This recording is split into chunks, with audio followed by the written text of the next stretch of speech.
श्री स्वामी समर्थ. जय जय स्वामी समर्थ. आज आपण असा एक मंत्र श्रवण करणार आहोत. तो मंत्र तुम्ही स्किप न करता शेवटपर्यंत पहा. फक्त 5 मिनिटे वेळ द्या. जेव्हा आयुष्यात अभाव वाढतात, मनावर चिंता दाटते आणि नशीब शांत बसते, तेव्हा हा एकच मंत्र सर्व काही बदलून टाकतो.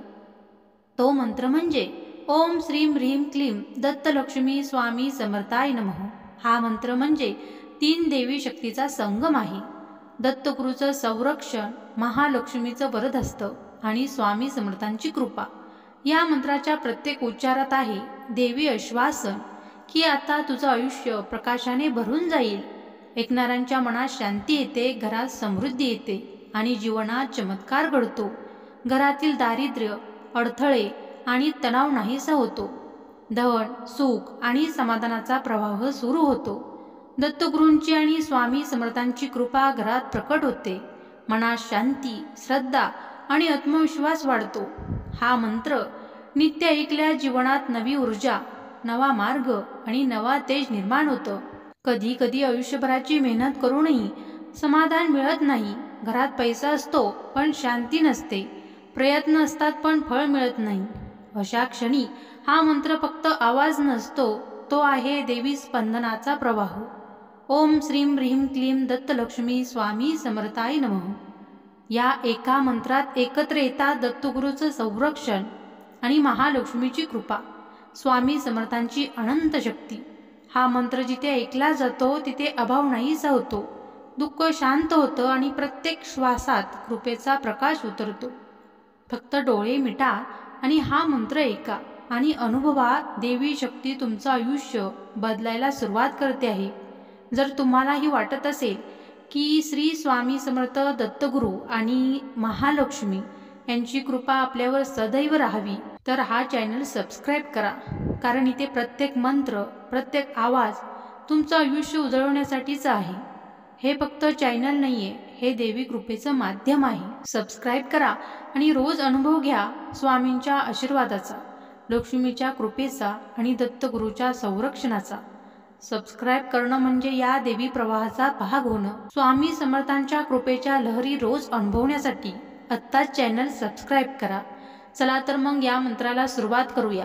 तत्पूर्वी तुम्ही या चॅनलवरती नवीन असाल तर चॅनलला लाईक, सबस्क्राईब आणि कमेंटमध्ये श्री स्वामी समर्थ, श्री गुरुदेव दत्त, ओम श्री लक्ष्मी नमः असे लिहा. ओम श्रीम ह्रीम क्लीम दत्तलक्ष्मी स्वामी समर्थाय नमः. ओम श्रीम ह्रीम क्लीम दत्तलक्ष्मी स्वामी समर्थाय नमः. ओम श्रीम ह्रीम क्लीम दत्तलक्ष्मी स्वामी समर्थाय नमः. ओम श्रीम ह्रीम क्लीम दत्तलक्ष्मी स्वामी समर्थाय नमः. ओम श्रीम ह्रीम क्लीम दत्तलक्ष्मी स्वामी समर्थाय नमः. ओम श्रीम ह्रीम क्लीम दत्तलक्ष्मी स्वामी समर्थाय नमः. ओम श्रीम ह्रीम क्लीम दत्तलक्ष्मी स्वामी समर्थाय नमः. ओम श्रीम ह्रीम क्लीम दत्तलक्ष्मी स्वामी समर्थाय नमः.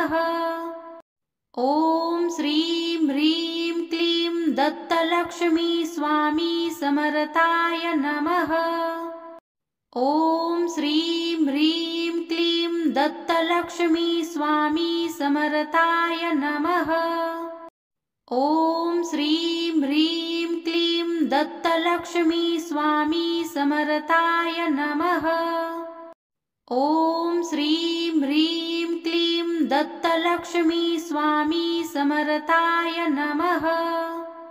ओम श्रीम ह्रीम क्लीम दत्तलक्ष्मी स्वामी समर्थाय नमः. ओम श्रीम ह्रीम क्लीम दत्तलक्ष्मी स्वामी समर्थाय नमः. ओम श्रीम ह्रीम क्लीम दत्तलक्ष्मी स्वामी समर्थाय नमः. ओम श्रीम ह्रीम दत्तलक्ष्मी स्वामी समर्थाय नमः। ॐ श्रीं ह्रीं क्लीं दत्तलक्ष्मी स्वामी समर्थाय नमः। ॐ श्रीं ह्रीं क्लीं दत्तलक्ष्मी स्वामी समर्थाय नमः। ॐ श्रीं ह्रीं क्लीं दत्तलक्ष्मी स्वामी समर्थाय नमः। ॐ श्रीं ह्रीं क्लीं दत्तलक्ष्मी स्वामी समर्थाय नमः।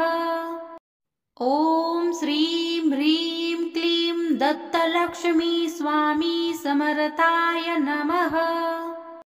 ॐ श्रीं ह्रीं क्लीं दत्तलक्ष्मी स्वामी समर्थाय नमः। ॐ श्रीं ह्रीं क्लीं दत्तलक्ष्मी स्वामी समर्थाय नमः। ॐ श्रीं ह्रीं क्लीं दत्तलक्ष्मी स्वामी समर्थाय नमः। ॐ श्रीं ह्रीं क्लीं दत्तलक्ष्मी स्वामी समर्थाय नमः। ॐ श्रीं ह्रीं क्लीं दत्तलक्ष्मी स्वामी समर्थाय नमः। ॐ श्रीं ह्रीं क्लीं दत्तलक्ष्मी स्वामी समर्थाय नमः। ॐ श्रीं ह्रीं क्लीं दत्तलक्ष्मी स्वामी समर्थाय नमः।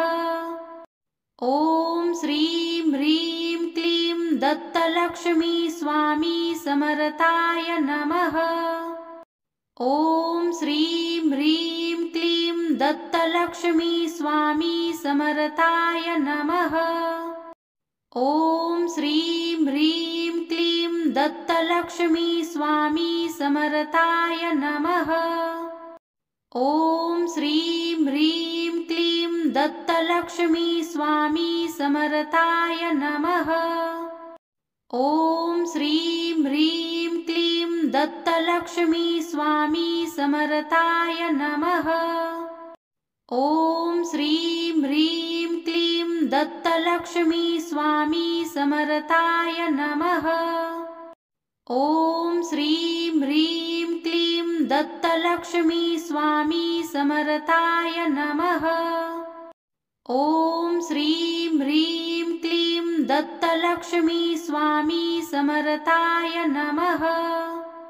ॐ श्रीं ह्रीं क्लीं दत्तलक्ष्मी स्वामी समर्थाय नमः। ॐ श्रीं ह्रीं क्लीं दत्तलक्ष्मी स्वामी समर्थाय नमः। ॐ श्रीं ह्रीं क्लीं दत्तलक्ष्मी स्वामी समर्थाय नमः। ॐ श्रीं ह्रीं क्लीं दत्तलक्ष्मी स्वामी समर्थाय नमः। ॐ श्रीं ह्रीं क्लीं दत्तलक्ष्मी स्वामी समर्थाय नमः। ॐ श्रीं ह्रीं क्लीं दत्तलक्ष्मी स्वामी समर्थाय नमः। ॐ श्रीं ह्रीं क्लीं दत्तलक्ष्मी स्वामी समर्थाय नमः। ॐ श्रीं ह्रीं क्लीं दत्तलक्ष्मी स्वामी समर्थाय नमः। ॐ श्रीं ह्रीं क्लीं दत्तलक्ष्मी स्वामी समर्थाय नमः। ॐ श्रीं ह्रीं क्लीं दत्तलक्ष्मी स्वामी समर्थाय नमः। ॐ श्रीं ह्रीं क्लीं दत्तलक्ष्मी स्वामी समर्थाय नमः। ॐ श्रीं ह्रीं क्लीं दत्तलक्ष्मी स्वामी समर्थाय नमः। ॐ श्रीं ह्रीं क्लीं दत्तलक्ष्मी स्वामी समर्थाय नमः।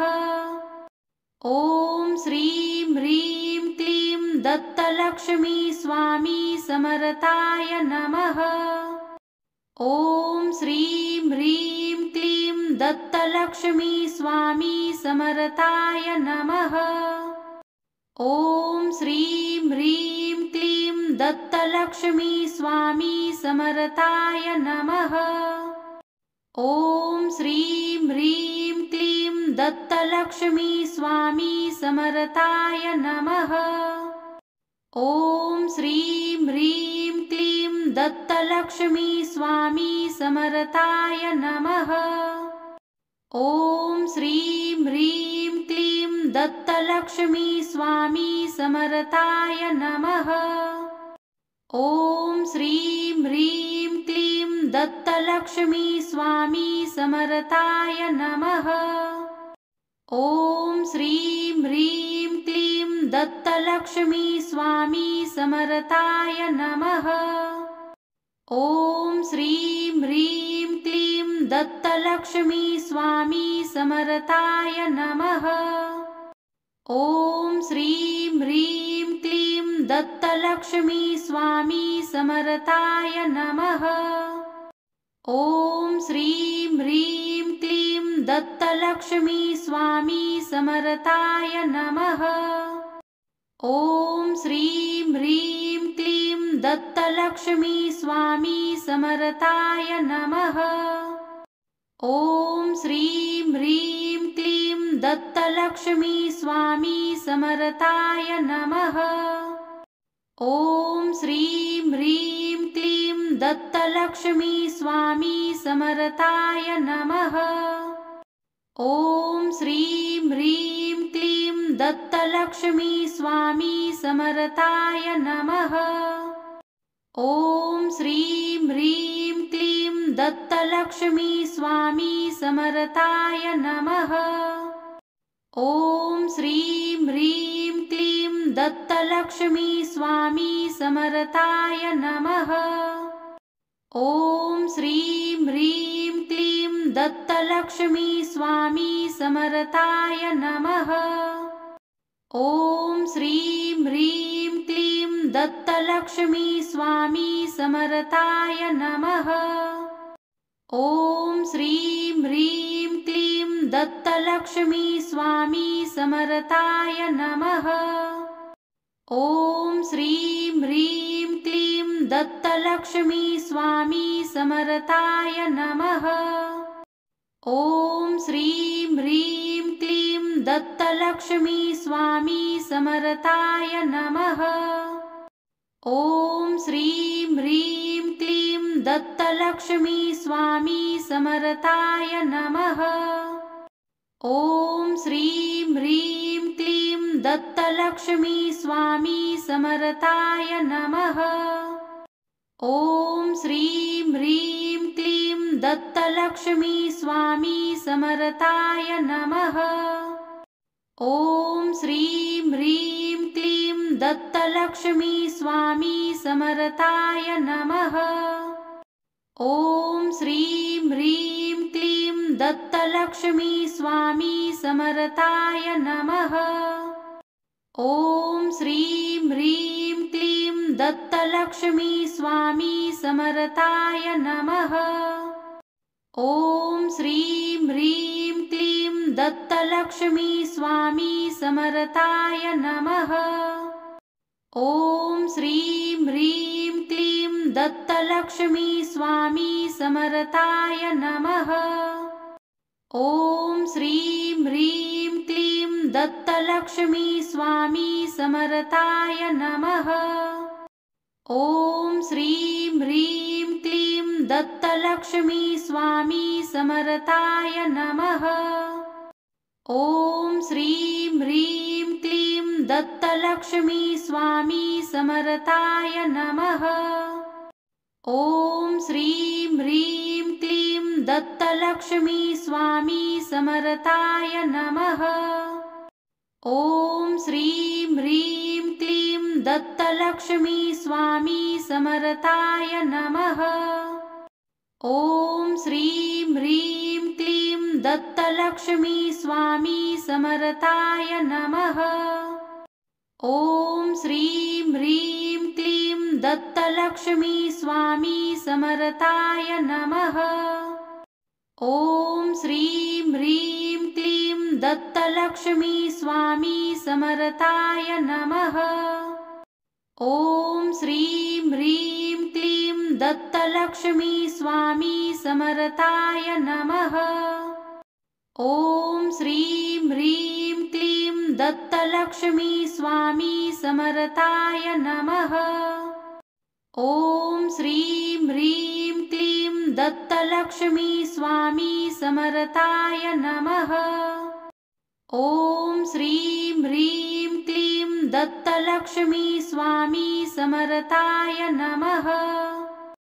ओम श्रीं ह्रीं क्लीं दत्तलक्ष्मी स्वामी समर्थाय नमः।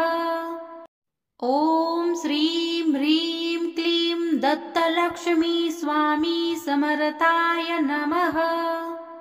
ओम श्रीं ह्रीं क्लीं दत्तलक्ष्मी स्वामी समर्थाय नमः। ओम श्रीं ह्रीं क्लीं दत्तलक्ष्मी स्वामी समर्थाय नमः।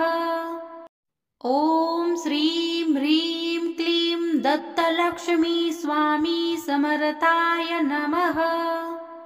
ओम श्रीं ह्रीं क्लीं दत्तलक्ष्मी स्वामी समर्थाय नमः। ओम श्रीं ह्रीं क्लीं दत्तलक्ष्मी स्वामी समर्थाय नमः। ओम श्रीं ह्रीं क्लीं दत्तलक्ष्मी स्वामी समर्थाय नमः। ओम श्रीं ह्रीं क्लीं दत्तलक्ष्मी स्वामी समर्थाय नमः।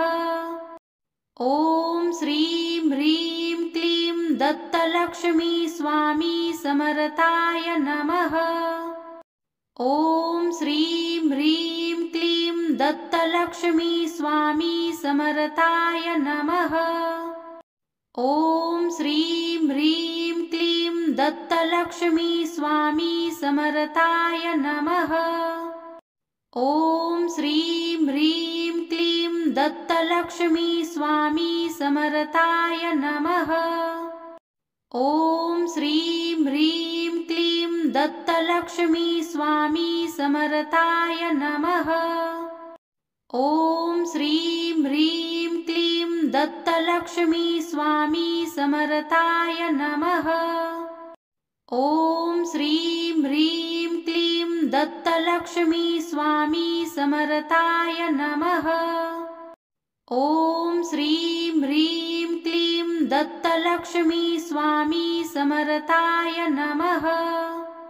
ओम श्रीं ह्रीं क्लीं दत्तलक्ष्मी स्वामी समर्थाय नमः।